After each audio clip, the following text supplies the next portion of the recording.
കടലപ്പൊടി, മൈദപ്പൊടി, ചിക്കൻ മസാല, ഉപ്പ്, ആവശ്യത്തിന് വെള്ളം ചേർത്ത് മിക്സ് ചെയ്തെടുക്കുക. മുളകിന്റെ ഉള്ളിൽ ഫില്ല് ചെയ്യാനുള്ള സംഭവമാണ് നമ്മൾ ഉണ്ടാക്കാൻ പോകുന്നത്. ആദ്യം നമ്മൾ ഉരുളൻകിഴങ്ങ് പുഴുങ്ങി എടുത്തിട്ട് അതൊന്ന് ഉടച്ചെടുത്തിട്ടുണ്ട്. ഒരു ചെറിയൊരു സവാള എടുത്തിട്ട് കട്ട് ചെയ്തത്, മല്ലിയില, ചിക്കൻ മസാല, ചെറിയൊരു അളവില് മുളക് പൊടി, ഗരം മസാല.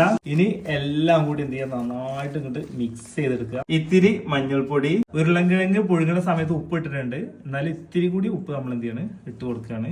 നന്നായിട്ട് മിക്സ് ചെയ്തെടുക്കുക. ബജ്ജി മുളക് എടുക്കുക, സെന്റർ ഇതുപോലെ ഇങ്ങോട്ട് പൊളിച്ചു കൊടുക്കുക. ഇനി ഈ മസാല എടുത്തിട്ട് നമ്മുടെ മുളകിന്റെ ഉള്ളിൽ ഇതേപോലെ നന്നായിട്ട് ഫില്ല് ചെയ്ത് കൊടുക്കുക.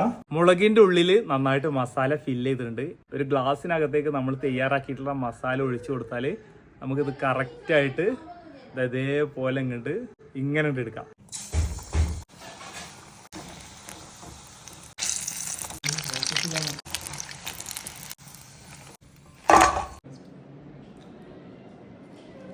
നമ്മൾ ഉണ്ടാക്കി കഴിഞ്ഞപ്പോൾ ചെറിയ ടെൻഷൻ ഉണ്ടായിരുന്നു, എരിവ് കൂടുതൽ ജാസ്തി ഉണ്ടാവും എന്നൊക്കെ. പക്ഷെ ആ പ്രശ്നമൊന്നുമില്ല, സംഭവം കൊള്ളാം. ഉണ്ടാക്കിയിട്ട് കുറച്ച് നേരം ഇരുന്നിട്ടാ, അപ്പൊ അതിൻ്റെ ഒരു ഇതുണ്ട്. പിന്നെ ഇതിക്ക് ചട്നി എന്തെങ്കിലും ഉണ്ടെങ്കിൽ ഒന്നുകൂടി പൊളിച്ചിരുന്നു.